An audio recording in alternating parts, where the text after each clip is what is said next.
السلام علیکم، آداب عرض جی ڈیئر لسنرز، کہیے کیسے ہیں آپ سب؟ دعا ہے، امید ہے سب خیریت سے ہوں گے۔ الحمدللہ میں بھی خیریت سے ہوں اور ناول کی نیکسٹ ایپیسوڈ لے کر حاضر ہوں۔ ناول کا نام ہے خواب، خواہش اور زندگی۔ مصنفہ ہیں رابعہ رزاق۔ قسط نمبر 2۔ صبح پکنک تھی اور وہ رات کو پاؤں پکڑ کر بیٹھا ہوا تھا۔ میرے خیال میں موج آ گئی ہے۔ اس کے چہرے پر شدید تکلیف کے آثار تھے۔ عامر فکر مندی سے دیکھتے ہوئے صوفیہ کی طرف مڑ گیا۔ لڑکیوں کی طرف سے اس پکنک کی ہیڈ وہ تھی۔ شجاع نے کنکھیوں سے اسے دیکھا جو بے نیازی سے ببل گم کے غبارے بنا رہی تھی، ذرا جو اسے کسی کا احساس ہو۔ ہم لوگ پکنک پر ضرور جائیں گے۔ کس نے ان محترم کو مشورہ دیا تھا کہ جمپ لگاتے پھریں؟ یہ عمر ہے اس طرح کی حرکتیں کرنے کی؟ وہ اچھی تو لگتی تھی مگر ستم یہ تھا کہ پوری استانی تھی۔ شجاع نے بمشکل مسکراہٹ دبائی اور ایک بار پھر چہرے پر مظلومیت طاری کر لی۔ ہٹو تم لوگ یہاں سے، میں بھی آیوڈیکس سے مالش کرتی ہوں، صبح تک بالکل ٹھیک ہو جائے گا۔ کیوں شجاع؟ عائزہ سب کی ہمدرد تھی، اس کی گواہی تو سب لوگ دیتے تھے۔ ہاں، ڈرامے باز کہیں کا۔ وہ بددستور اس کی حرکت پر غصے میں تھی۔ مرہم نہیں لگا سکتی تو زخم بھی مت لگائیں، چہرے پر زمانے بھر کی سنجیدگی طاری کر کے کہا۔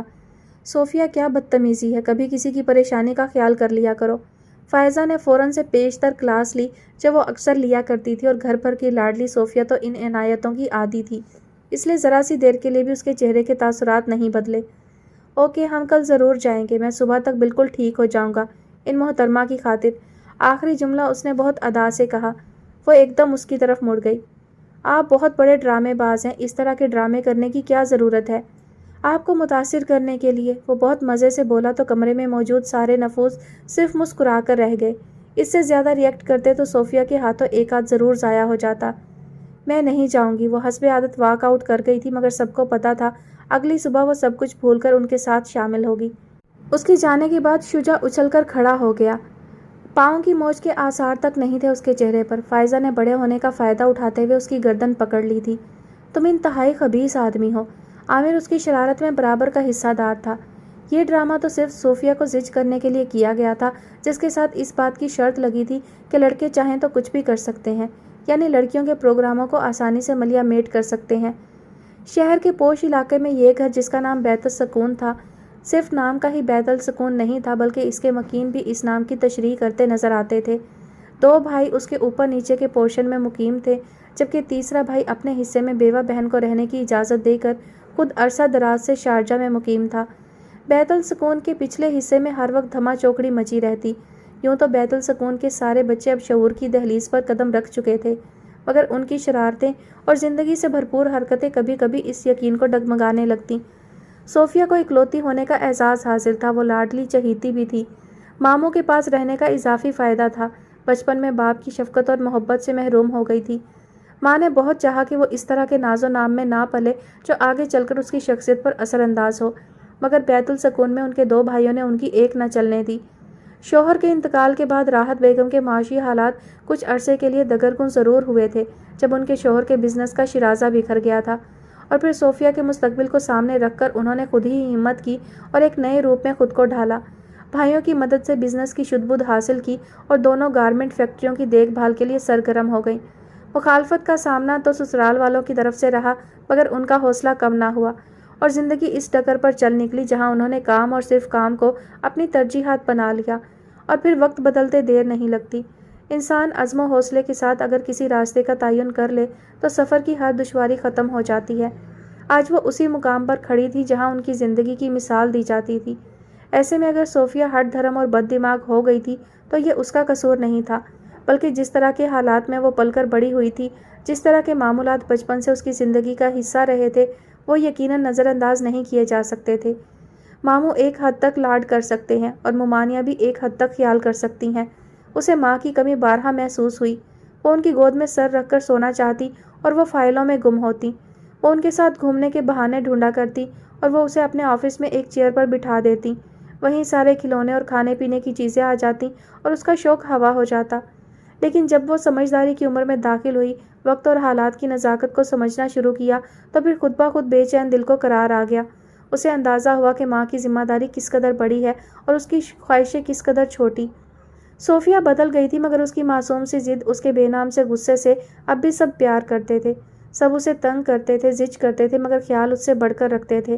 عامر، عائزہ اور فائزہ، ان تینوں کے لیے وہ کبھی بھی پھوپھی زاد نہیں رہی، بلکہ وہ اسی تکون کا حصہ تھی۔ بعض اوقات سلمی بھی کہہ دیتی کہ میرے 4 بچے ہیں۔ اسی طرح محسن اور انم بھی اس کے ہم عمر ہونے کی وجہ سے لڑتے جھگڑتے ضرور، مگر تھوڑی دیر کے بعد محسن سب کچھ بھلا کر منا لیتا اور انم کو وہ خود منا لیتی۔ انم کو منانا نہیں آتا تھا اور وہ اس سے ناراض نہیں رہ سکتی تھی۔ یہ بالکل بے ضرر جھگڑے ہوتے تھے، کبھی آئس کریم نہ کھلانے پر اور کبھی بارش میں بھیگ کر گندے پاؤں سے لان کی گھاس خراب کرنے پر، اور اس کی مدت بھی مختصر ہوتی۔ لیکن شجاع نے جب سے بیت السکون میں قدم رکھا تھا، صوفیہ کو کسی پل قرار نہیں تھا۔ وہ چند سال پہلے اپنی اسٹڈیز کو جاری رکھنے یہاں آیا تھا، مگر پھر اس کا یہاں دل نہیں لگا تو وہ لندن چلا گیا تھا، اور اب وہاں سے واپس آیا تھا تو نہ صرف دل و دماغ مکمل طور پر یہاں لگا لیے تھے، بلکہ چند مہینوں سے وہ راحت بیگم یعنی اپنی پھوپھی کا رائٹ ہینڈ بن گیا تھا۔ اب تو فارغ وقت میں صوفیہ بھی ان کی مدد کو موجود ہوتی، لیکن شجاع نے جس طرح ان پر اپنی قابلیت کا سکہ جمایا تھا، اس کے وہ خاص طور پر گن گاتی، اور شجاع بہت چپکے سے صوفیہ کو وی کا نشان دکھا دیتا، اور وہ اس فتح سے زیادہ اس کی آنکھوں میں مستقل براجمان رہنے والی شوخی اور بامانی سی چمک سے خائف ہو جاتی۔ نانو، میرا بالکل بھی ارادہ نہیں ہے ان کے ساتھ رہنے کا، ان کے گھر جانے کا۔ آپ کو پتہ ہے مجھے اتنی مہربانیوں کی عادت نہیں ہے۔ وہ فون پر ان سے مخاطب تھا اور اس کا 2 ٹوک لہجہ بتا رہا تھا کہ وہ اس موضوع سے خاصا خائف ہے۔ دیکھو عاشر بچے، تو مجھ سے بھی اتنا دور ہے اور وہاں اپنے باپ کے پاس بھی نہیں رہے گا تو مجھے بہت پریشانی ہوگی۔ چل میری خاطر ہی صحیح مان جا۔ وہ اپنے لاڈلے کی ساری عادتیں جانتی تھی، جو سختی سے نہیں بلکہ محبت سے ہر بات مان لیتا تھا۔ نانو پلیز مجھے تھوڑا ٹائم دیں، ابھی مجھے یہاں ایڈجسٹ ہونے میں وقت لگے گا، اور جب اس ماحول کا عادی ہو جاؤں گا پھر سوچوں گا۔ تب تک آپ اصرار نہیں کریں گی مجھے، ویسے بھی آپ کی بہت یاد آ رہی ہے۔ اگر آپ نے مجھے پریشرائز کیا تو میں سب کچھ چھوڑ چھاڑ کر آ جاؤں گا۔ جانتی ہوں تیری سب چالاکیاں، مجھے تو بالکل یاد نہیں آتا۔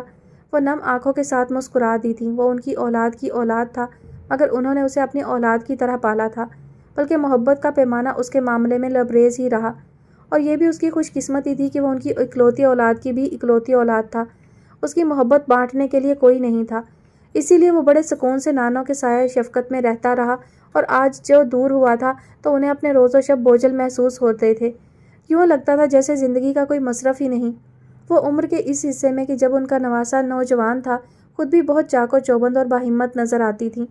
مالی حالات بھی مستحکم تھے، پرانے وقتوں کے بنے ہوئے پرانے سے گھر کے 2 پورشن کرائے پر تھے، اور 2 دکانیں تھیں، وہ بھی کرائے کی شکل میں آمدنی کا مضبوط ذریعہ تھی۔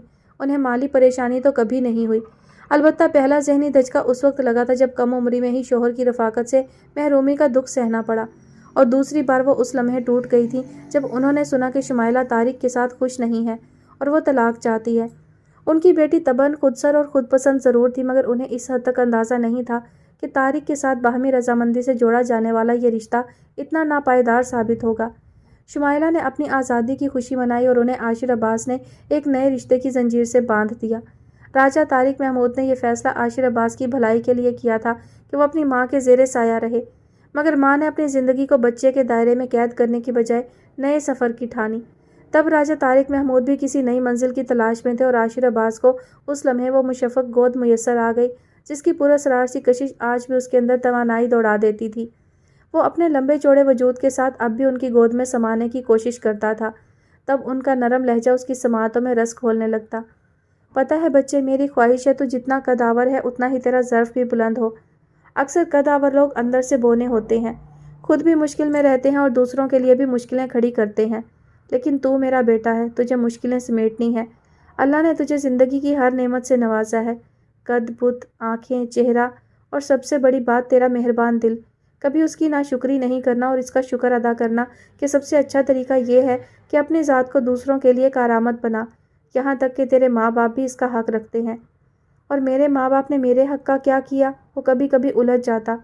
وہ ان کا ظرف ہے، یہ تیرا ظرف ہے تو ان جیسا بن جائے گا، اس میں تیری کیا خوبی ہوگی؟ وہ اس کے گھنے بالوں میں ہاتھ پھیرتے ہوئے محبت سے کہتی، اور وہ اس شیریں لہجے کی مٹھاس کو اپنے اندر اتارتے ہوئے آنکھ موند کر پرسکون ہو جاتا، گویا یہ بات اس نے تسلیم کر لی ہے۔ مہینے کی آخری تاریخیں تھیں، آفس میں کام بھی زیادہ تھا، اسے اپنی ماہانہ کارکردگی کی رپورٹ مرتب کرنا تھی۔ پچھلی دفعہ چیڑ کے جنگلات میں آتش زدگی کا جو واقعہ ہوا تھا، اس کی تحقیقاتی رپورٹ مرتب کرنے کے لیے اس نے خاصی محنت کی تھی، محکمہ جاتی اثر و رسوخ سے قطع نظر اس کی ذاتی دلچسپی نے اس کی رپورٹ کو دلچسپ اور اہم بنا دیا تھا۔ مقامی لوگوں کا یہ خیال تھا کہ اس جنگل میں کسی چڑیل کا مدفن ہے، اسی لیے وہ اپنے غصے اور رنج کا اظہار کرنے کے لیے درختوں کو خاکستر کر دیتی ہے، اور آئے دن اس طرح کے واقعات ہوتے رہتے ہیں۔ جبکہ اس کی عقل اور باریک بینی سے کیے گئے سروے کے مطابق یہ کارنامہ کسی چڑیل کا نہیں بلکہ بھوت نما اس انسان کا ہے جو آتش زدگی کی آڑ میں جنگلات سے قیمتی جڑی بوٹیاں حاصل کرتا ہے۔ چونکہ آزادانہ نقل و حرکت پر پابندی تھی، اس لیے آتش زدگی کے واقعات سے لوگوں کو خوفزدہ کر کے نقل و حرکت کو آسان بنایا جاتا تھا، اور اس غفلت کا فائدہ اٹھا کر جڑی بوٹیوں کے حصول کو ممکن بنایا جاتا تھا۔ ہو سکتا ہے ان کے مقاصد کوئی اور بھی ہوں، مگر فی الحال اس کی سمجھ میں یہی آیا تھا، اور اس رپورٹ کے بعد وہ اپنے اعلیٰ افسران کی نظروں میں قابل ذکر مقام حاصل کرنے میں کامیاب ہو گیا تھا۔ اور جب اس حوالے سے تعریفی سند اسے راجہ طارق محمود کی طرف سے ملی تو حیران سا ان کا چہرہ دیکھتا رہ گیا۔ مجھے خوشی ہے کہ تم نے اپنے کیریئر کے آغاز سے خود کو ثابت کرنا شروع کر دیا، وہ اس کے کندھے پر نرمی سے ہاتھ جما کر بولے، اور یہ سب کہنے وہ اس کے چھوٹے سے آفس میں آئے تھے۔ ابھی تک وہ انہیں بیٹھنے کے لیے بھی نہیں کہہ پایا تھا۔ تم فارغ ہو جاؤ، ساتھ نکلتے ہیں، مگر میں کچھ مصروف ہوں، شاید رات تک۔ ٹھیک ہے، میں انتظار کر لیتا ہوں، انہوں نے بہت سکون سے کہہ کر سامنے رکھے صوفے کا رخ کیا تھا۔ آپ کو زحمت ہوگی، میں اپنا کام ادھورا نہیں چھوڑتا۔ مجھے بھی اپنا کام ادھورا چھوڑنے کی عادت نہیں۔ چلو وقت ضائع مت کرو، اپنا کام ختم کرو، قدرے باروب انداز میں کہہ کر وہ سینٹرل ٹیبل پر رکھے اخبار کی طرف متوجہ ہو گئے۔ عاشر مصروفیت کا تو بہانہ گھڑ رہا تھا، ان کا سکون دیکھ کر اب مصروفیت ڈھونڈنے لگا تھا۔ پتہ نہیں کیوں وہ انہیں سختی سے انکار نہیں کر سکا تھا، مگر انہیں انتظار کی کوفت سے دوچار کرنے کی منصوبہ بندی بھی خود بخود ہو گئی تھی۔ اس نے سوچ لیا تھا وہ کم از کم 4 گھنٹے تو انہیں یہاں بیٹھنے پر مجبور کرے گا۔ بیت السکون میں ہنگامہ پرور لوگوں کی پہلے ہی کمی نہیں تھی، مگر جب سے شجاع نے اس گھر میں قدم رکھا تھا سب کے پیروں میں گھنٹیاں سی بندھ گئی تھیں۔ یہ آؤٹنگ سراسر لڑکوں کے دماغ کی اختراع تھی۔ بوٹنگ پر جانا، مچھلیاں پکڑنا اور وہیں پکا کر کھانا، انہوں نے لڑکیوں کو بالکل بھی لفٹ نہیں کروائی تھی، اور اسی لیے دونوں گروپوں کے درمیان سرد جنگ کا آغاز ہو چکا تھا۔ فائزہ، یہ تو کوئی بات نہیں، پچھلی دفعہ بھی یہ لوگ باؤلنگ ٹورنامنٹ میں لاہور گئے تھے، ہم میں سے کسی نے کچھ نہیں کہا تھا، اور اس بار پھر یہ لوگ پکنک بنائیں گے اکیلے؟ نو نیور، صوفیہ عادتاً تلملا رہی تھی۔ چھوڑو نا یار، مجھے تو ان تفریحات میں کوئی مزہ نہیں آتا، اور سمندر پر پکنک بالکل فضول، سارا کمپلیکشن خراب ہو جاتا ہے۔ انم نے چھوٹی سی ناک سکوڑتے ہوئے بیزاریت کا اظہار کیا۔ وہ ایسی ہی تھی، نازک اندام، میدے جیسی رنگت پر داغ بھی جلد ہی لگ جاتا تھا، اس لیے خود کو 7 پردوں میں چھپا کر رکھتی تھی۔ تم تو چپ ہی رہو بورنگ لڑکی، صوفیہ نے تو اسے ڈانٹ دیا اور خود آئزہ کے پہلو میں بیٹھ گئی۔ آئزہ یار کچھ سوچو نا، ہم بھی چلیں گے، تمہیں پتہ ہے لاسٹ ٹائم میں نے 6 مچھلیاں پکڑی تھیں۔ اس کی ضد بعض اوقات بالکل بچوں والی ہوتی تھی۔ سوچنے کی کیا بات ہے، ہم بڑے ابا سے کہہ دیتے ہیں لڑکوں کو اکیلے نہ بھیجیں، سمندر کا معاملہ ہے، یہ لوگ تو ہیں بھی لاپرواہ، ان کے ساتھ ہم جیسی ذمہ دار لڑکیوں کا ہونا بہت ضروری ہے۔ آخری جملہ اس نے صوفیہ کے کندھے پر ہاتھ رکھ کر دھیمی سی شرارتی مسکراہٹ کے ساتھ کہا تھا۔ تم تو ہو ہی ان کی گہری دوست، ہمیشہ ان کا فیور کرتی ہو۔ اچھا نا، اب خواہ لڑو تو مت، فی الحال تو کچن میں چلو۔ آج سویٹ ڈش کون بنائے گا، کس کی باری ہے؟ کم از کم میری تو نہیں ہے۔ صوفیہ وہیں پاؤں پسار کر لیٹ گئی۔ انم نے کشن کے پیچھے منہ چھپا لیا۔ فائزہ کی نظریں میگزین پر ٹک گئیں، اور آئزہ غصے میں تینوں کو گھورتی شاید کوئی ہدایت کی دعا مانگتی واک آؤٹ کر گئی۔ آئزہ ضرورت سے زیادہ ذمہ دار، ہمدرد اور بامروت تھی۔ سارے زمانے کا درد اس کے جگر میں تھا، اس لیے اکثر و بیشتر مشق ستم بنتی رہتی۔ آج سویٹ ڈش بنانے کی باری انم کی تھی، مگر اس کے چہرے پر صاف لکھا تھا، میں تھک گئی ہوں۔ اور یہ تھکن بھی اس کی اپنی تخلیق کردہ تھی، فلاور میکنگ کلاسز اور پھر حسن کی آب و تاب برقرار رکھنے کے لیے نئے نئے ٹوٹکوں پر عمل درآمد۔ بھلا اتنی مشقت کے بعد تھکن تو ہوگی نا۔ فائزہ میں احساس ذمہ داری اس وقت اودھ کر آتا تھا جب اس کے سسرال والے آنے والے ہوتے تھے، اس وقت اس کی مستعدی قابل دید ہوتی تھی۔ آئزہ اس سے چھوٹی تھی، لہٰذا وہ بھی گھن چکر بنی رہتی، مگر اس کے نتائج ہمیشہ اتنے شاندار برآمد ہوتے تھے کہ وہ لوگ فائزہ کے سلیقے، ہنرمندی اور شائستگی کے گن گاتے ہوئے رخصت ہوتے تھے، اور وہ تھی بھی من موجی، دنوں ان کی تعریف پر خوش رہتی، چپکے چپکے مسکراتی رہتی۔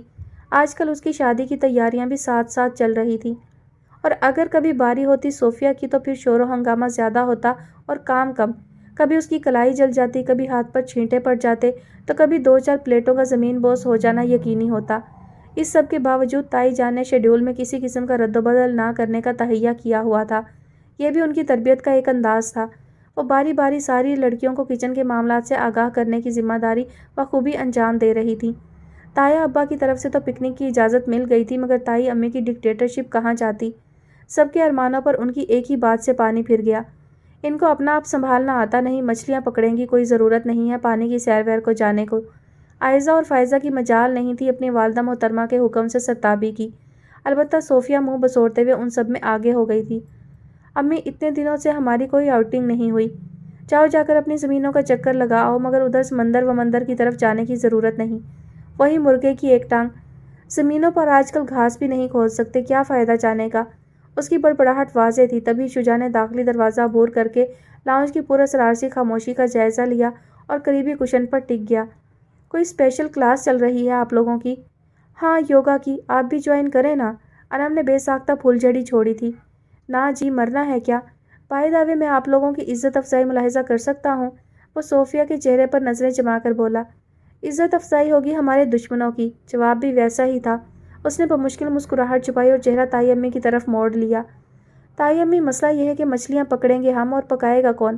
ایسا کریں عائزہ کو ہمارے ساتھ چلنے دیں، اس کی کوکنگ اچھی ہے، باقی یہ لوگ تو شاید جانے میں انٹرسٹڈ نہیں ہیں۔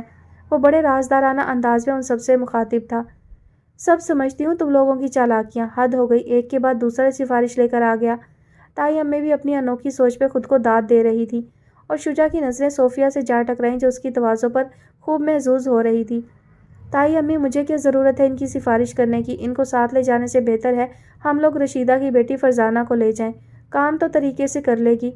بس میں نے کہہ دیا نا، اس طرح کی پکنک لڑکیوں کے لیے نہیں ہوتی۔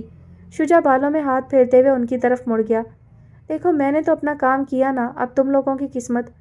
آپ ہماری قسمت کی فکر نہ کریں، ہم ویسے بھی جانے کے موڈ میں نہیں ہیں، لہٰذا آپ کی محنت بیکار گئی، صوفیہ نے نخوت سے کہا۔ اچھا یہ بات ہے، تو آنکھوں میں آنسو کیوں آ رہے ہیں؟ وہ جاتے جاتے پلٹا۔ آپ کے ساتھ نہ جانے کی خوشی میں۔ کیوں صوفیہ؟ انم نے بھی پنجے جھاڑے اور شجاع مسکراتا ہوا باہر نکل گیا۔ لڑکیاں نہیں گئیں تو ہم جا کر کیا کریں گے؟ برآمدے میں کھڑے ہو کر سوچا اور خیال کے پردے پہ صوفیہ کا تپا تپا روپ لہرا گیا۔ وہ اسے تنگ نہیں کرنا چاہتا تھا، مگر اسے زج کرنا، اس کے غصے سے محظوظ ہونا اس کے دل کی آواز تھی۔ اور کبھی کبھی یوں ہوتا ہے، زندگی دل کی آواز کے سامنے گھٹنے ٹیک دیتی ہے، اور آپ کو پتہ ہے یہ آپ کی شکست نہیں، یہ تو وہ جیت ہے جو دوسرے کو جیتنے کے بعد آپ کو ملی ہے۔ اگر آپ بھی ایسے کسی احساس سے گزرے ہوں تو ہم سے شیئر کیجیے۔ یہ اسٹیشن ہے دل والوں کا، دل کی بات کرنے والوں کا، اور جناب دل سے جو صدا نکلتی ہے وہ اثر رکھتی ہے، اور اس وقت ہم پلے کرنے جا رہے ہیں اپنے ایک ایسے ہی کالر کے دل کی صدا۔ یہ خولا کمال کی تھی آواز، جس کی آواز کا جادو خزیمہ کو مسحور کیے دے رہا تھا۔ پتہ نہیں اس نے کس کالر کے دل کی صدا کو ٹیون کیا تھا، مگر خزیمہ کو محسوس ہو رہا تھا کہ اس کے بھی اندر کی آواز ہے۔ زندگی میں تم ملے تو پھر مجھے ہے کیا کمی، پل بھر میں مجھ کو تم چھوڑنا نہیں، چھوٹا سا دل توڑنا نہیں۔ وہ آفس جانے کے راستے پر تھا اور دوران ڈرائیو وہ فون سے گریز کرتا تھا، ورنہ اس وقت اس کا دل چاہ رہا تھا کہے، دل تو انوکھا لاڈلا ہے، کھیلن کو مانگے چاند، اور اسے یقین تھا اس کے جواب میں بھی وہاں سے کوئی بھاری بھرکم منطق کے ساتھ ایک دلیل پیش کر دی جائے گی، اور اس کے دل کی بات دل میں رہ جائے گی، اور وہ اس خوشگوار موڈ کو کسی دلیل کی زد میں نہیں آنے دینا چاہتا تھا۔ اس لیے سماعتیں خولا کمال کی طرف اور نگاہیں اپنی منزل کی طرف جانے والے راستوں پر جما دیں۔ لسنرز، زندگی اپنے تجربات سے سکھاتی ہے، اور اس کا یقین ہمیں اس وقت آتا ہے جب کوئی زندگی دینے کے بعد چلا جاتا ہے، اور ہم سوچتے ہیں کوئی بھی ضروری نہیں کسی کے لیے، مگر پھر ایسا کیوں ہوتا ہے جب دل کہتا ہے گزر جائے گی تیرے بغیر بھی، ایک کمی سی ہوگی جس کی کسک تھکائے گی نہیں بلکہ حوصلہ بنے گی مشکلوں سے لڑنے کا۔ ارے آپ بھی سوچ رہے ہوں گے میں کیا فلسفہ بگھارنے بیٹھ گئی ہوں، وہ بھی صبح صبح۔ اور جناب آپ کی صبح کی خوشگوار ساعتوں کی نظر کرتے ہیں یہ خوبصورت سا ٹریک، اور اس ٹریک کے بعد ہوگا اختتام۔ جی ہاں، وقت آن پہنچا آپ سے کل تک بچھڑنے کا، چلیں پہلے یہ سنتے ہیں۔ اور اس کے ساتھ خزیمہ نے گاڑی پارکنگ میں کھڑی کر کے ریڈیو آف کیا تھا۔ بہت سارے دنوں کی طرح ایک اور خوشگوار دن کا آغاز ہوا تھا۔ وہ ریڈیو تک پہنچا تو اس کا کلیگ ارشد ٹکرا گیا، ہمیشہ کی طرح پریشان اور بدحواس۔ خزیمہ اسے دیکھ کر اکثر سوچتا تھا یہ ایسا کیوں ہے، اسے قرار کیوں نہیں، اور آج اس کا دل چاہ رہا تھا پوچھ ہی لے، کیوں بھائی خیر تو ہے؟ دل میں آئی بات ہونٹوں سے نکلی تھی، اپنی بے ساختگی پر حیرت تو ہوئی تھی، مگر تیر کمان سے نکل چکا تھا، کیونکہ ارشد کو اس لمحے یقینی طور پر کسی ہمدرد مہربان کندھے کی تلاش تھی۔ وہ پھٹ پڑا وہیں کھڑے کھڑے، یار یہ بھی کوئی زندگی ہے، گھر جاؤ تو بیوی کی بک بک اور دفتر آؤ تو باس کی جھک جھک۔ یقیناً اس وقت زور بیوی کی بک بک پر تھا کیونکہ باس سے ملاقات نہیں ہوئی تھی۔ ریلیکس یار، بچوں کی طرح مت سوچو، یہ سب تو چلتا رہتا ہے۔ خزیمہ نے اس کے کندھے پر ہاتھ رکھ کر قدم آگے بڑھائے۔ کب سے چل رہا ہے، کب تک چلتا رہے گا؟ ہماری زوجہ محترمہ نے ہمیں صرف پیسہ بنانے کی مشین جان لیا ہے اور بس۔ وہ واقعی دل گرفتہ تھا۔ خزیمہ جھرجھری لے کر رہ گیا۔ اسے اس طرح کے حالات کا کوئی تجربہ نہیں تھا، لیکن اتنا ضرور جانتا تھا بہت چوٹ پہنچتی ہے جب رشتے احساس کی حد سے نکل کر کسی تصرف میں رہنے والی شے کی مانند ہو جائیں۔ ارشد، تو سمجھوتا کر لے۔ پتہ ہے تیرے جلنے کڑنے سے حالات بہتر نہیں بدتر ہوں گے۔ تیرا مسئلہ یہ ہے تو حد سے زیادہ زود رنج ہے، حساس ہے۔ ساری باتیں دل پہ مت لیا کر، مشکل ہو جاتی ہے۔ ایسا ہی کوئی سبق شاید کسی پروگرام میں خولا نے پڑھایا تھا اور وہ اس وقت اسی کا ترجمان بنا ہوا تھا، خود پر حیرت کے ساتھ۔ یعنی میرا لب و لہجہ بھی بدل گیا؟ احساس ہوا تو مسکرا دیا اور ارشد گہری سانس لے کر اپنے چیمبر کی طرف مڑ گیا۔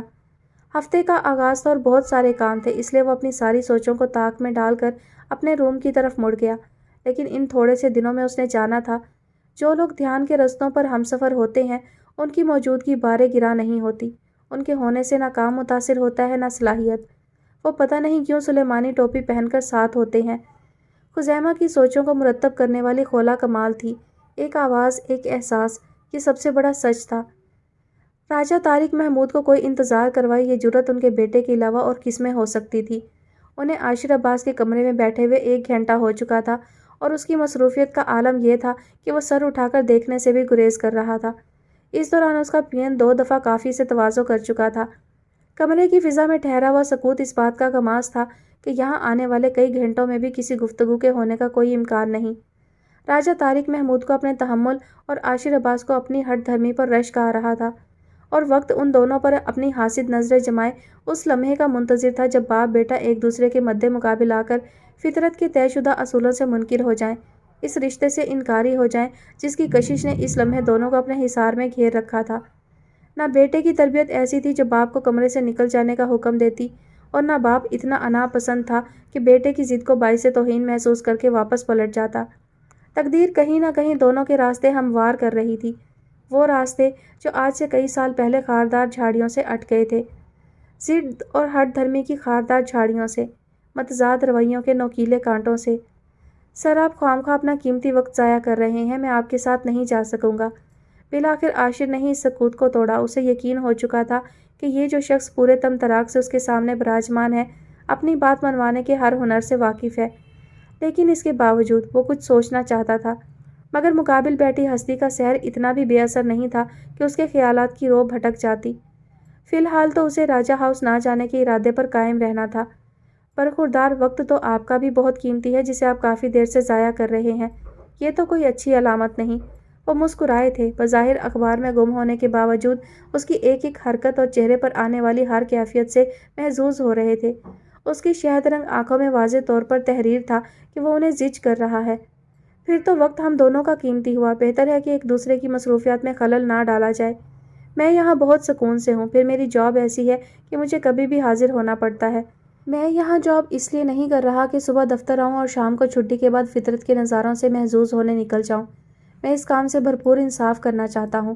میں جتنے دن بھی یہاں رہوں گا اپنا بیسٹ دینے کی کوشش کروں گا، لہٰذا آپ مجھے ایسی دنیا کے خواب مت دکھائیں جو مجھے کاہل کر دے، جو میرے اندر زمین سے محبت کا نہیں جاگیر کی چاہت کا جذبہ جگا دے، پلیز۔ وہ بہت ٹھہر ٹھہر کر بول رہا تھا اور اس کی آنکھوں کے آئینے کہہ رہے تھے کہ اس لمحے وہ اپنے باپ سے دل کی باتیں کر رہا ہے۔ وہ بے ساختہ کھڑے ہو گئے اور دل چاہا کہ اپنے سینے سے لگا کر اس کی سچائی کی داد دیں، مگر وہ میز کے اس پار تھا، اور یہ کیسے ممکن تھا کہ وہ کھڑے ہوتے اور عاشر عباس بیٹھا رہتا۔ وقت ایک بار پھر دونوں کو آمنے سامنے کھڑا کر کے متلاشی نگاہوں سے جائزہ لے رہا تھا کہ کوئی تو کمزوری ہاتھ آئے دونوں انسانوں کی، کہیں تو کوئی در کھلے قربت کو فاصلوں میں بدلنے کا، رشتوں میں تنفر لانے کا، مگر اس بار سارے فیصلے وقت کے ہاتھ میں نہیں تھے۔ یہ فطرت کا ہی اصول تھا کہ بیٹا باپ کے مقابل تھا اپنے پورے قد کے ساتھ، مگر نظروں میں احترام اور لہجے میں نرمی لیے، ورنہ کیا کچھ نہیں جانتا تھا وہ اپنے باپ کے بارے میں۔ ٹھیک ہے، مجھے تمہاری تمام باتوں سے اتفاق ہے، لیکن یہ میرا تم سے وعدہ ہے کہ تمہارے فرض اور ذمہ داری کی تکمیل میں راجہ ہاؤس کبھی حائل نہیں ہوگا۔ تم وہاں کے مالک ہو، وہاں تمہارا حکم چلے گا، تم کسی کے پابند نہیں ہو۔ جو تمہارے شوق اور ذمہ داریوں میں خلل پڑے گا، اینی ویز آج تو تم میرے ساتھ چل رہے ہو، باقی باتوں پر بعد میں سوچا جائے گا۔ آج کچھ لوگ انوائٹڈ ہیں، تمہیں مقامی لوگوں سے میل ملاقات بڑھانا ہوگا، یہ بھی تمہاری جاب کا حصہ ہے۔ وہی حتمی لہجہ، قطعی انداز جسے وہ بچپن میں سن کر سر جھکا لیا کرتا تھا اور اس کی ماں تن کر کھڑی ہو جاتی تھی۔ آپ میرے اکلوتے بیٹے کے ساتھ اس لب و لہجے میں بات مت کریں، یہ احساس کمتری کا شکار ہو جائے گا۔ پتہ نہیں وہ کس قسم کے احساس کمتری کی بات کرتی تھیں۔ عاشر سوچتا ضرور تھا مگر زیادہ دیر تک نہیں۔ بیگم، مجھے اپنے بیٹے کے ساتھ کس طرح بات کرنی چاہیے یہ میں آپ سے بہتر جانتا ہوں، آپ فکر نہ کریں، وہ اپنے مخصوص لہجے میں کہہ کر گویا بات ہی ختم کر دیتے اور شمائلہ بیگم کے ماتھے کی لکیریں گہری ہو جاتیں اور پھر دنوں تک گھر کی پورا آسائش فضا سکوت میں ڈوبی رہتی۔ بس صبح و شام کے معمولات کے دوران وہ دونوں ایک دوسرے کے سامنے آتے اور مسافروں کی طرح مطلب کی چند باتیں کر کے خاموش ہو جاتے۔ عاشر کو یہ ماحول اس فضا سے بہتر لگتا تھا جس میں ایک مہربان ہوتا اور دوسرا بیزار۔ تائی امی کی ڈکٹیٹرشپ نے کام کر دکھایا تھا اور پکنک کا پروگرام کینسل ہو گیا تھا۔ اتفاق سے انہوں نے کسی چینل پر ساحل سمندر پر ڈوب جانے والوں کا کوئی پروگرام دیکھ لیا تھا اور ان کے ذہن میں نئی پرانی سب خبریں تازہ ہو گئی تھیں۔ پھر انہیں یاد آیا کہ چاند کی بھی پوری تاریخیں ہیں، لہٰذا اس موسم میں سوال ہی پیدا نہیں ہوتا سمندر کی سیر کا، اور ان کا فیصلہ پتھر پر لکیر کی طرح ہوتا تھا۔ بچے تو بچے، گھر کے بڑے بھی ان کا احترام کرنے کے پابند تھے۔ ویسے یہ کس کی کالی زبان کا کارنامہ ہے، کوئی منہ کھولے گا؟ عامر کو شجاع سے زیادہ افسوس ہو رہا تھا۔ اس نے اپنے سارے دوستوں کو بھی دعوت دے رکھی تھی، سارے پروگرام کا ستیہ ناش ہو گیا تھا۔ اب دوست اپنے پروگرام کے تحت جا رہے تھے اور وہ تائی امی کے فیصلے کا شکار ہو گیا تھا۔ اللہ نہ کرے جو ہماری زبان کالی ہو، لیکن یہ بھی تو سوچو ہمارے بغیر جانے کی سزا ملنی تھی نا۔ انم خاصی مطمئن تھی۔ معاف کر دو، تم لوگ اتنی بھی درویش نہیں ہو۔ عامر کا ملال کم نہیں ہو رہا تھا۔ سارے دوست جو تصور ہی تصور میں مچھلیاں پکڑ رہے تھے۔ اچھا بابا، ہم لوگ جو کچھ بھی ہیں اب ہمارا دماغ تو مت کھاؤ۔ انم ریموٹ اٹھا کر چینل بدلنے لگی اور عامر کشن میں منہ چھپا کر صوفے پر دراز ہو گیا۔ شجاع اسی لمحے لاؤنج میں داخل ہوا تھا۔ عامر اور انم کے ہوتے ہوئے صرف ٹی وی کی آواز، اسے جھٹکا تو لگا تھا مگر آج دراصل غیر معمولی دن تھا جس کا سب سے زیادہ افسوس عامر اور سب سے زیادہ خوشی انم کو ہوئی تھی۔ دونوں ندی کے کنارے تھے، ساتھ ساتھ بھی چلنا ہے اور الگ رہنے کا ڈرامہ بھی کرنا ہے۔ بس کرو یار، اس سوگ سے باہر نکلو۔ دیکھو میں تمہاری خاطر آفس سے جلدی آ گیا ہوں۔ حالانکہ میڈم صوفیہ کی نظریں آج صرف میری کارکردگی پر تھیں۔ میڈم صوفیہ؟ عامر نے کشن ہٹا کر اسے یوں گھورا جیسے اپنی سماعتوں پر شبہ ہو۔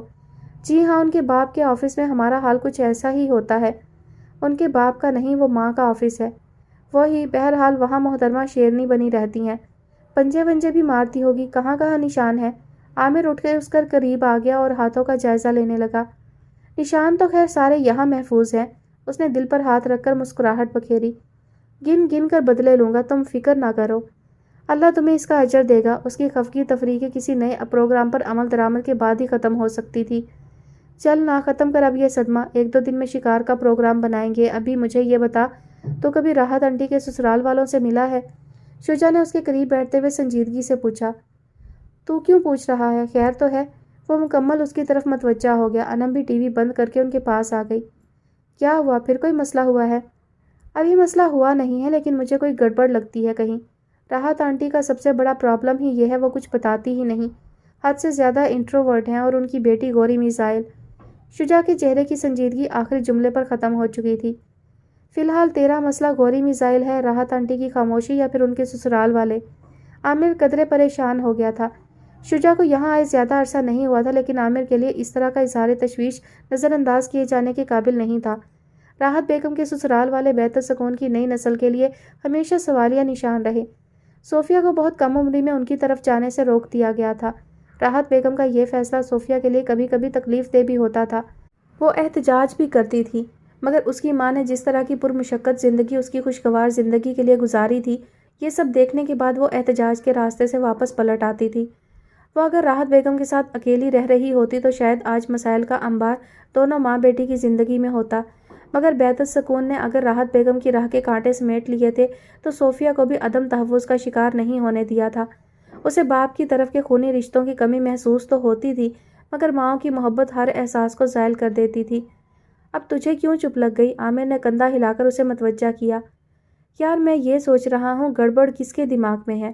مجھے تو کبھی کبھی راحت آنٹی بھی صوفیہ کی ہم عمر لگتی ہیں۔ تو یہ بات ان کے سامنے کہہ کر دیکھنا، ایسی چترول ہوگی کہ ابا کے گھر میں ہی جا کر سانس لے گا۔ تو ایک دن بھی ان کی آفس گزارنا، پھر میں تجھ سے پوچھوں گا۔